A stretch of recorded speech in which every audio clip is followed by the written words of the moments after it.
నాకు తెలియదని మీరు అనుకుంటున్నారేమో, నాకు అన్నీ కూడా తెలుసు.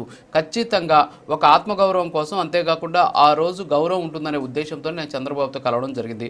మీకు కూడా అదే గౌరవం లేకపోతే ఖచ్చితంగా దీని మీద మనం ఏం చేయాలి అనేటటువంటి దాని మీద ఆలోచిద్దామని చెప్పేసి ఆయన చెప్పడం జరిగింది. అంటే ఇప్పటి వరకు కూడా, అంటే అధికారంలోకి వచ్చి 2 సంవత్సరాలు అవుతున్నా సరే పవన్ కళ్యాణ్ గారు ఇలాంటి వ్యాఖ్యలు చేయడం బహుశా ఇది 1-2 సందర్భాల్లో చేసినటువంటి పరిస్థితి. సో మీకు కూడా తెలుసు క్షేత్రస్థాయిలో పరిస్థితులు ఎలా ఉన్నాయి, అక్కడ ఎలాంటి ఇబ్బందులు పడుతుంది క్యాడర్ అనేటువంటి అంశం కూడా మీకు తెలుసు.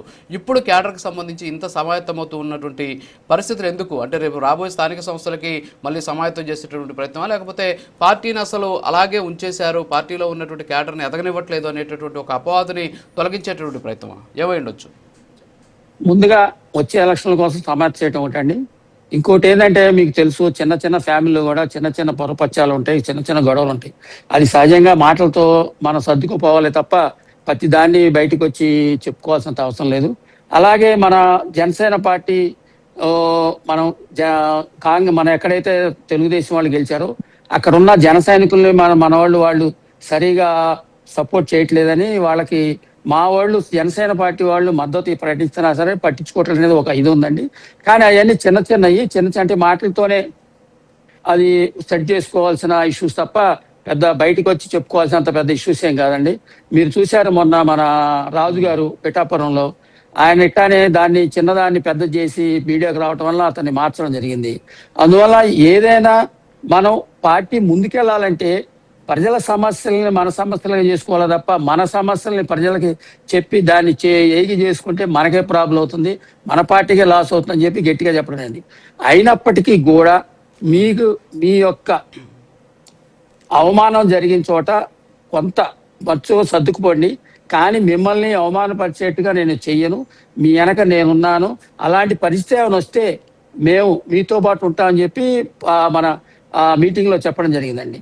ఇంకోటి కూడా ఏంటంటే దీనికి ఇలాంటి సమస్యలు వస్తాయని చెప్పి మనం ఒక కమిటీని కూడా వేయాలని చెప్పి ప్రపోజల్ పెట్టారు. నిన్న మీరందరూ చూశారు కూడా.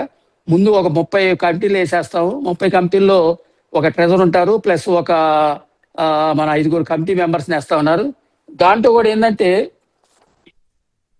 మనం చూసుకుంటే రక్షాదళం ఒకటి, మన ఈ సాధకులు ఉద్యమి రక్షాదళం ఇలాంటి కలిసి ఏమైనా గొడవలు వస్తే వాటిని నివారించడానికి కూడా ఒక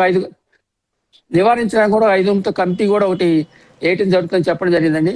ఇది ఓన్లీ ఏంటంటే ఒక కార్యకర్తల్ని వాళ్ళని ఎంకరేజ్ చేయడానికి వచ్చేయాలని చేయడం తప్ప వాళ్ళకి ప్రాబ్లమ్స్ లేవని కాదు. ఉన్న ప్రాబ్లమ్స్ మనం అడ్జస్ట్ చేసుకొని దాన్ని చిన్నదాన్ని పెద్ద చేసి అడావుడి చేయకుండా దాన్ని మీరే సెట్ చేసుకొని ముందుకెళ్ళండి అని చెప్పడం కోసం జరిగింది తప్ప అది వాళ్ళని ఏదో చేద్దామని కాదు, లేకపోతే వాళ్ళు మన తెలుగుదేశం వాళ్ళు మనకి ఇంపార్టెన్స్ ఇవ్వట్లేదని దాన్ని ఏదో ఎలాబరేట్ చేద్దామని కాదండి.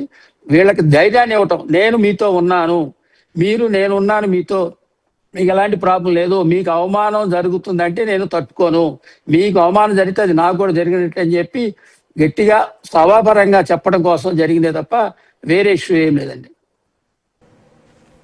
ఓకే.